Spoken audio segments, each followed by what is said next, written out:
요즘 우리 교회 새벽기도 시간에 잠언 통독하면서 날마다 은혜를 받는데요. 이 잠언서가 다루는 많은 주제 가운데서 특별히 강조되는 게 몇 가지 있어요. 그 중에 하나가 이제 바로 교만의 문제입니다. 예를 들면 잠언서에 이렇게 교만에 대해서 말씀하고 계시는데, 교만이 오면 욕도 오거니와 그랬어요. 교만이 오게 되면 같이 따라오는 것이 이제 욕도 온다는 거죠. 여러분, 그러니까 주변에서 혹시 너무 교만해, 건방져 이런 분들 만났을 때 너무 이렇게 힘들어하고 화낼 필요 없으세요. 다 때가 되게 되면 성경적으로 말하면 그 교만의 열매가 올 때 후회하게 되겠죠. 또 이런 말씀도 있습니다. 교만은 패망의 선봉이요, 거만한 마음은 넘어짐의 앞잡이. 전쟁할 때 선봉장에 나서는 장수들이 있죠. 그런데 교만은요, 멸망을 가지고 오는 선봉장이라는 거예요. 누구 모습 속에서 참 잘 나가는 것 같았는데 어느 날 언뜻 보이는 게 교만하고 거만한 모습이 보이걸랑, 그 따라올 것은 패망이구나. 왜? 교만은 패망의 선봉장이라 그랬으니까. 이토록 성경이 교만에 대해서 아주 중요하게 다루세요. 이런 말씀도 있으세요. 무릇 마음이 교만한 자를 여호와께서 미워하시나니. 자, 하나님께서 미워하는 사람이 있다고 그래요. 그런데 이런 미워한다는 것은 우리가 사람이 사람 미워하는 이런 차원은 아닌 것 같고요. 사람 자체보다도 교만 자체, 교만하는 게 얼마나 어리석은 일인지, 합당하지 않은 일인지, 거기에 대한 이야기 같으세요.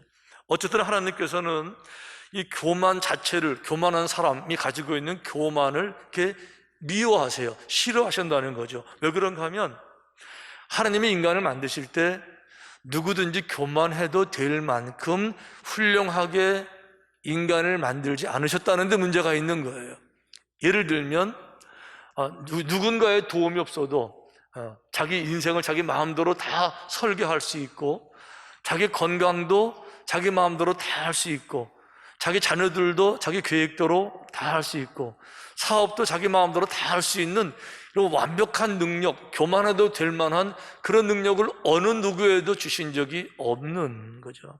그럼에도 불구하고 다 누구의 도움도 필요 없는 것처럼, 심지어 하나님의 은혜도 필요 없고, 하나님이 안 계셔도 괜찮고, 그저 내가 건강하고 내가 열심히 살고 내 지혜 경험이 있으면 된다 라고 생각하는 교만 자체가 얼마나 어리석은 일인가를 보여주는 하나님 말씀이신 것 같아요. 아시는 것처럼 히브리서 11장은 믿음의 주인공들 설명하면서 자세하게 안 하고 중요한 게 몇 가지 탁탁 짚고 넘어갔잖아요. 오늘도 그런 식으로 이제 모세를 소개하는데, 자, 첫째 이렇게 되어 있습니다. 믿음으로 모세는 장성하여 바로의 공주의 아들이라 칭함받기를 거절하고. 자, 이거 중요한 단어, 거절했다는 걸 생각해 보세요. 자, 거절했어요. 무언가 이렇게 물리쳤어요. 그것이 뭐예요? 모든 사람들이 다 부러워하는 바로의 공주의 아들이라고 칭함받는 거였습니다. 왕자라고 칭함받는 거였었어요. 여러분, 한 나라에, 특히 애굽 같은 나라에 공주의 아들, 왕자라는 그 말은 거기서 끝나는 것이 아니라 왕자 이후에 따라오는 많은 베네핏이 있습니다. 왕자로서의 그 많은 물질, 그 많은 부귀, 그 많은 권한, 모든 사람이 다 부러워하는 명예, 신분. 그러니까 왕자라는 말은요, 세상의 모든 명예를 다 드러내는 말이에요. 모든 부귀를 다 포함하는 이런 말이라고요. 그런데 모세는요, 그런 것보다도 뭐를 더 좋아했어요? 그런 거를 거절했어요. 그런 것 대신에 우리 백성을 생각하는 거예요. 그래서 모세가 40세에 드디어 이제 스스로 결단을 내립니다. 더 이상 이런 식으로 살 수가 없다. 나 자신을 속이고 노예의 자식이면서 노예 아닌 것처럼 왕자로, 내 백성은, 내 부모는 피눈물을 흘리는데 나 혼자 호식하고, 이런 삶은 더 이상 내 양심에 허락되지 않는다. 이렇게 해서 이제 그 나라 백성들을 위해서 뭔가 하겠다고 결심을 했어요. 이렇게 길을 나섰는데 한 애굽 사람이 자기 이스라엘 백성들을 때리는데 그냥 때리는 게 아니고 그냥 두면 죽을 만큼으로 때려요. 그러니까 어쩔 수 없이 뛰어들어서 애굽 사람을 쳐 죽이고 백성을 구원해냅니다. 그런데요, 이 사고는 우발적 사고가 아니고 모세가 내 남은 인생을 호화호식하면서 세상의 헛된 명예를 추구하는 삶이 아니라 내 백성들과 함께하기로 결정한 다음에 일어난 사건인 거예요. 그러면서 이제 나중에 나오지만 모세는 이런 생각을 한 거예요.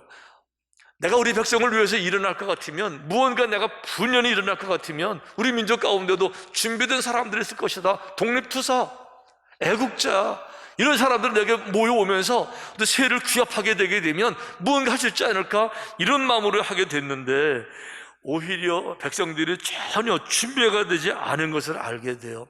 그 다음날 또 길을 나갔는데 이번에는 자기 백성끼리 싸우는 겁니다. 그래서 모세가 너무 답답하니까 지금 우리가 우리끼리 싸울 때냐고, 정신들 차리시라고. 그랬더니 이렇게 말하는 거죠. 당신이 뭔데 간섭이냐고. 언제 우리가 당신을 우리의 지도자로 세웠냐고. 어제는 애굽 사람을 죽이더니 오늘은 우리를 죽일 거냐고. 그 반응을 보면서요, 모세가 절망을 느낍니다. 아, 전혀 우리 백성은 준비되지 않았구나. 이랬는데 이게 소문나게 되면서, 모세의 반역이 소문나게 되면서 결국 모세가 이제 도망을 가게 돼요. 자, 중요한 건 이겁니다. 비록 실패한 행동이지만 모세 행동 속에는요, 공주의 아들이라고 부귀영화, 명예를 추구하는 이거를 버리고, 그 다음 구절 이렇게 되어 있어요. 도리어 하나님의 백성과 함께 고난받기를 잠시 죄악의 낙을 누리는 것보다 더 좋아하고, 여기 중요한 단어는 더 좋아한다는 거예요. 이걸 더 중요하게 여겼다는 거죠. 뭐를요?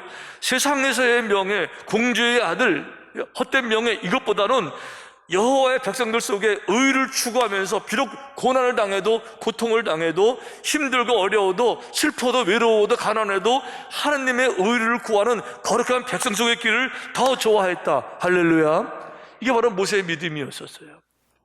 또한 모든 것을 해로 여김은 내 주 그리스도 예수를 아는 지식이 가장 고상하기 때문이라 내가 그를 위하여 모든 것을 잃어버리고 배설물로 여김은. 그러니까 모든 사람이 다 부러워하는 그 명예, 다 내가 이루지 못했지만, 가지 못했지만 나도 그렇게 되면 좋겠다고 생각하는 바로 그 부분들을 이 바울은 배설물이라고 생각해요. 배설물이라고. 이렇게 보게 될 때 우리들이 예수님을 믿는다고 말하면서도, 거룩한 공동체 속에 들어왔으면서도 헛된 명예를 추구하는, 헛된 명예, 금방 떨어지고 아무것도 안 했는데 그런 것 때문에 갈등하는 사람들은 또 얼마나 많이 있어요. 하지만 사도 바울은 이렇게 말하는 거죠. 인생 금방 지나갈 거고, 지나간다면 다 알아요. 얼마나 그것이 무모하고 헛된 일이었었는지. 그러니까 그 모든 것을 배설물로 규정을 하게 되는 거죠. 자, 모세가 그런 거예요. 모세가 비록 실패한 작전이긴 했지만 모세가 그런 일을 왜 했는가 하는 것을 사도행전에서 재해석해서 이렇게 말하고 있어요.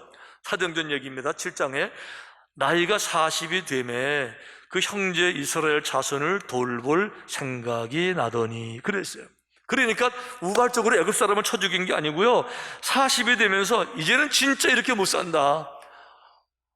내 본래의 신분, 내 본래의 입장, 나 자신으로 살겠다. 누구요? 나는 이 이스라엘 백성, 여호와의 백성. 그러니까 이제는 여호와의 백성들을 위해서 살겠다라고 40세가 이제 돼서 결심을 한 거죠. 결정을 하면서 뛰어들어서 애굽 사람을 죽였는데 그 다음 절 이렇게 되어 있어요. 그는 그의 형제들이 하나님께서 자기의 손을 통하여 구원해 주시는 것을 깨달으리라고 생각하였으나 그들이 깨닫지 못하였더라. 자, 모세가 애굽 사람을 쳐 죽이게 되면 아까 말씀드린 것처럼 독립운동가, 애국자, 최소한 그런 사람이 있을 거잖아요. 그런 사람들 몰릴 줄 알았는데 아무도 몰리지 아니하고 단순 살인사건으로 우리 백성을 취급하는 가운데서 도저히 내가 이 백성을 위해 할 일이 없다고 느껴지는 거죠. 그러는 가운데 바로왕이 잡아 죽이려고 하니까 두려워서 광야로 도망간 거예요. 그런데요, 오늘 본문에 보니까 히브리서 보니까 모세의 믿음을 이렇게 설명했어요. 믿음으로 애굽을 떠나 왕의 노함을 무서워하지 아니하고 곧 보이지 아니하는 자를 보는 것 같이 참았으며. 그러니까 애굽으로 도망갈 때는 왕의 노함이 무서워서 도망갔는데요, 돌아올 때는요, 80이 돼서 돌아올 때는 왕이 안 무서웠다는 거예요. 왕을 안 무서운 상태로, 왕을 두려워하지 않고 돌아왔다, 이렇게 말하고 있는데, 보세요. 여기 보면 왕의 노함이라 그러는데 왕이 화가 났어요. 화가 날 만하죠. 큰 이유 두 가지가 있어요. 첫째는 왕자로 길러졌는데 어쨌거나 은혜를 원수를 갚는 배신자, 이렇게 느껴지니까 왕이 용서가 안 되고 분노가 나는 거고요. 두 번째는 더 큰 문제가 있어요. 모세의 요구가 너무도 황당한 거예요. 너무도 부당한 거를 이제 모세가 요구하고 있는데, 그것이 뭐예요? 200만이 넘는 이 노예들에게 자유를 주어서 내보내라는 거예요. 이게 여러분, 이거는 그냥 정말 있을 수 없는 그런 일입니다. 그런 요구예요. 아시는 것처럼 당시 애굽은 고대 4대 문명 중에 하나, 이집트 문명이에요. 지금도 피라밋, 스핑크스, 얼마나 많은 유적들이 남겨 있어요. 하지만 이 노예들이 하는 것은 피라밋이나 스핑크스 만드는 것뿐만 아니라 모든 경제를 뒷받침하고 있는 노동력이 노예들에게서 나오는 거예요. 근데 그 숫자가 얼마나 많은가 하면, 전쟁에 나가는 사람 남자만 60만이니까 부인까지 그 120만, 애들 둘만 낳아도 200만이잖아요. 최소 200만이 넘는 노예들인데, 이 나라의 경제 근간을 이끌어가는 모든 노동력에서 200만이 싹 빠지게 되면요, 나라가 망해요. 경제가 폭망한다고요. 안 돌아가는 거예요. 바로 왕 쪽에서는요, 단순하게 노예 해방 문제가 아니라 애굽 망하게 하는 건데 어떻게 왕이 이거를 결정하겠냐 말이에요. 미국에서도 링컨 대통령이 노예 해방한 지가 이제 한 150년 전밖에 안 돼요. 하지만 아시는 것처럼 미국은요, 청교도의 나라, 믿음의 나라입니다. 민주주의가 발달한 나라예요.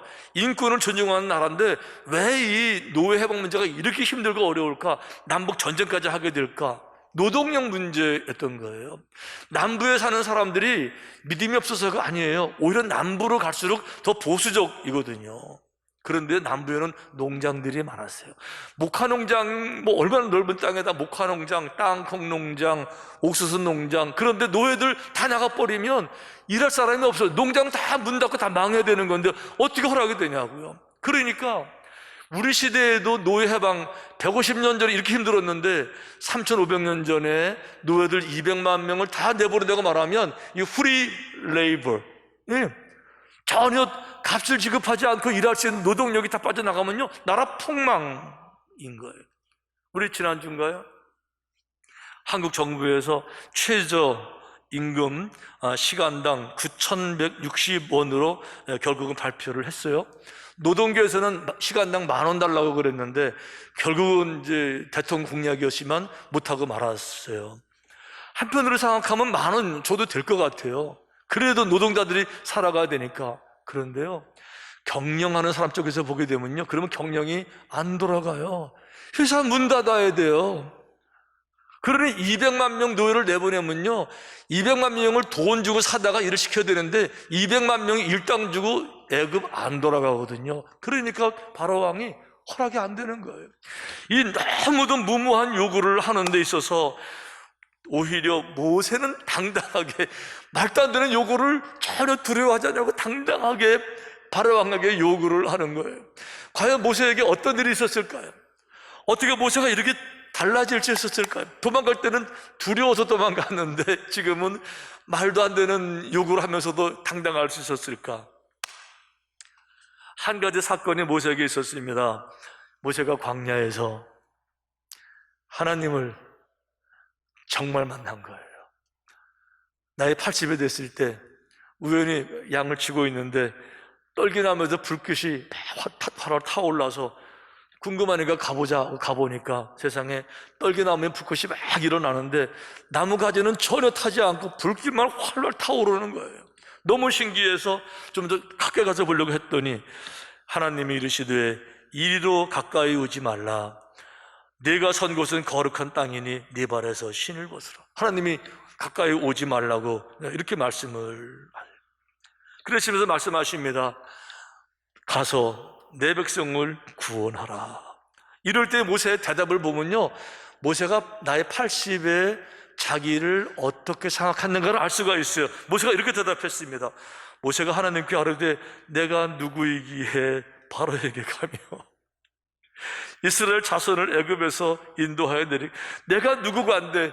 나같이 시시한 사람이, 나는 입술이 둔한 자고 능력도 없고 자격도 없고 내 인생의 성공한 업적이라고는 아무것도 없고, 있다 그러면은 도망자의 흔적이 없고 실패자의 흔적이 없고, 더 중요한 거, 나는 누구냐? 이 문제를 해결하지 못해서 나는 애굽 사람일까? 나는 이스라엘 사람일까? 나 이대로 살아도 괜찮은 건가 아닌 건가 40살까지 고민하고 있다가 간신히 결정을 내려가지고 일을 시작했는데 거기 실패하고, 이 광야로 도망온 실패자의 열등감, 모세를 지배하고 있었던 것은 실패한 인생이라고 하는 깊은 열등감이, 나는 아무런 의미 없는 I am nobody, 나는 아무런 가치 없는 있으나마나한 존재, 이게 모세의 자의식이었었어요. 그런데 하나님께서 그런 모세에게 가라고 말씀하시면서, 그래 너 혼자가 못하겠지만 내가 함께 가겠노라. 아멘. 내가 함께 하겠노라. 모세가 말합니다. 누구신데요 하나님? 누구신데요? 그럴 때 나는 스스로 있는 자, 나는 지존자, I am that I am. 나는 모든 것을 가능케 하는 전능한 하나님이니라. 그러시면서 내 손에 지팡이를 던져보아라.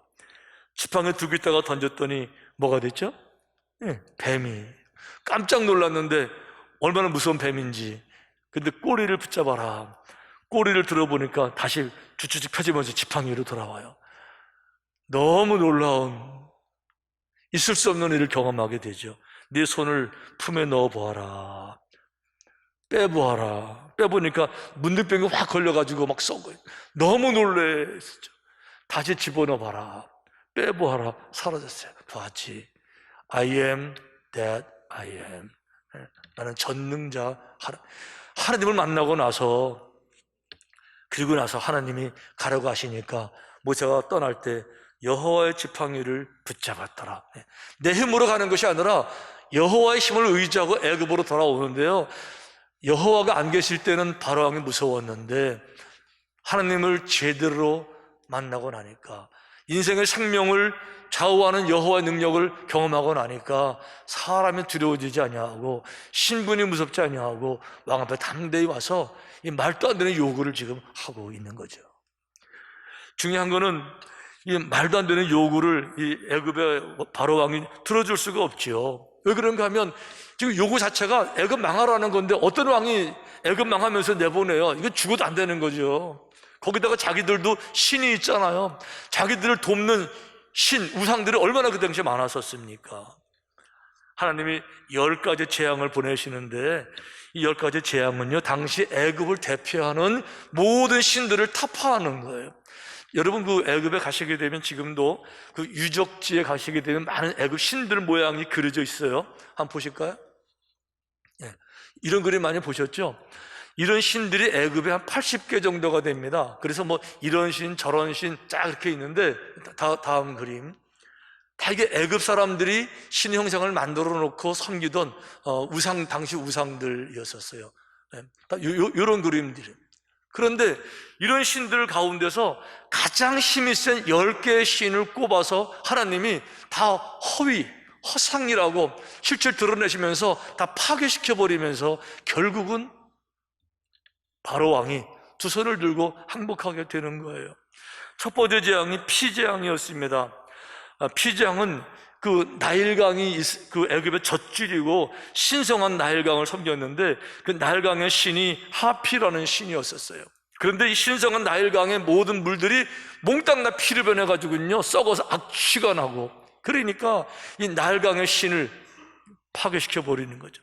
두 번째가 개구리 재앙이었는데 그들에게 개구리 신이 있었어요. 헤키드라는 개구리 신은 다산의 신, 개구리 생명력을 말했던 거예요. 그런데 온 땅에 개구리가 쫙 퍼져가지고 모든 걸 다 먹어치우고 삶에 돌아가지 아니하게 완전히 파괴시켜버리는. 세 번째가 이 재앙이었는데 그들에게는 사막 모래를 관장하는 신이 있었어요. 세트라고. 사막 그 모래들이 이처럼 생겼잖아요. 이 세트가 사막을 관장하면서 자기들을 보호한다고 생각했는데 천만의 말씀이 이를 다 만들어가지고 온 나라에 다 퍼쳐서 극단적인 고통이 경험되는 거죠. 결국 사막의 신도 파괴되는 겁니다. 네 번째 파리 재앙은요, 그들에게 질병을 치료하는 파리의 신 게페라라는 신이 있었어요. 파리 형상을 만들어 놓고 이제 질병을 치료한다고 말했었는데, 오히려 파리가 온 나라를 다 다니면서 질병을 옮겨 다니면서 자기들의 신이 얼마나 허인가를 알게 되는 거죠. 그다음 악질 재앙, 동물들에게 나타나는 악질 재앙인데요, 그 아피스라고 하는 소신을 그들이 섬겼었어요. 풍요의 소신이죠. 그런데 이 모든 짐승들에게 악질이 퍼져가지고 모든 동물들 다 죽게 되니까 결국 자기들이 의지했던 그런 신도 다 허위라는 것이 증명되는 거죠. 그 다음에 독종 재앙이 있었어요. 악성 종기입니다. 그들이 의술의 신이라고 섬기던 이모탭, 온 나라 피부 돌림병에 다 돌게 되면서 자기들의 의술의 신이 무능력한 신인 것을 알게 되는 거죠. 우박재앙은요, 하늘의 여신 누트라는 신을 그들이 섬겼었는데, 하늘에서 자기를 보호하는 것이 아니라 우박이 떨어져가지고 채소들 다 망가뜨리고 진흥 다 죽이고, 그들이 섬겼던 하늘의 신이 얼마나 쓸데없는 신인가를 단번에 보여주는 사건이었었어요. 메뚜기 재앙이요, 그들은 메뚜기 신을 섬겼는데 곡식을 지켜주는 신이 세라피스라는 메뚜기 신이었었어요. 곡식을 지키기는 고사하고 메뚜기들이 온 땅 곡식을 다 먹어치우면서 그들의 신이 얼마나 허위인가를 알게 하는 거죠. 흑암의 재앙입니다. 자, 그들은 태양신 라라고 불리우는 태양신을 섬겼었습니다. 그런데요, 3일 동안 해가 뜨지 않아 캄캄하게 만들면서 그들이 섬겼던 태양신도 허인 걸 알게 하신 거예요. 마지막에 장자 재앙입니다. 모든 장자들 죽었잖아요. 그들의 생명의 신을 하고 푸타라는 신을 섬겼었는데 모든 생명의 주관자 바로 왕의 장자까지 죽이시면서 모든 생명의 근원인 것은 하느님인 걸 알게 하시는 거죠. 결국은 바로 왕이 이 모든 걸 다 경험하고 나서 마지막에는 도저히 안 되겠으니까 항복, 그리고는 그냥 빨리 나가달라고, 나가는 것이 그나마 살 길이라고 이렇게 해서 백성들이 나오게 되는데요, 나오는 그날의 모습을 성경이 이렇게 기록하고 있습니다. 여호와께서 그 백성으로 애굽 사람의 은혜를 받게 하셨고, 또 그 사람 모세는 애굽 땅에 있는 바로의 신하와 백성의 눈에 아주 위대하게 보였더라. 애굽 땅에 있는 모든 바로의 신하들이 바라볼 때 모세가 너무너무 위대하게 보인 거예요. 와, 놀라운 하나님의 사람이고 능력자이고 우리 온 애굽을 가지고 이길 수 없는 위대한 사람으로 보여서 이스라엘 백성 나갈 때 많은 금은보화를 다 만들어 주잖아요. 물론 그거 나중에 성막 다 만들게 되겠지만 어쨌든지 간에 이스라엘 백성 눈에 위대하게 보인 게 모세였었어요. 그래서 이 사건만 볼 것 같으면 사람들은 모세를 바라보면서 모세 위대한 사람, 위대함을 극찬할지 모르지만 우리는 처음부터 아는 게 있죠. 위대함의 뚜껑을 탁 열어보니까 위대한 게 아니고 거기 초라함이 있었고요, 비참함이, 노예 자식이라고 하는 비참함이 그 속에 있고요, 내가 누구인가, 자기 정체성에 80이 될 때까지도 열등감에 시달리는 이런 아픔들이 모세에게 있었었는데, 놀라운 것은 모세가 하나님을 정말 만나고 나서 새로운 삶이 됩니다. 평범함이 바뀌어서 비범이 됐던 거고요, 초라함이 비참한 노예가 바뀌어서 왕자라고 부르는 것보다 더 위대한 선지자의 이스라엘 백성을 해방시키는 이 놀라운 사명을 감당하게 된 줄로 믿습니다.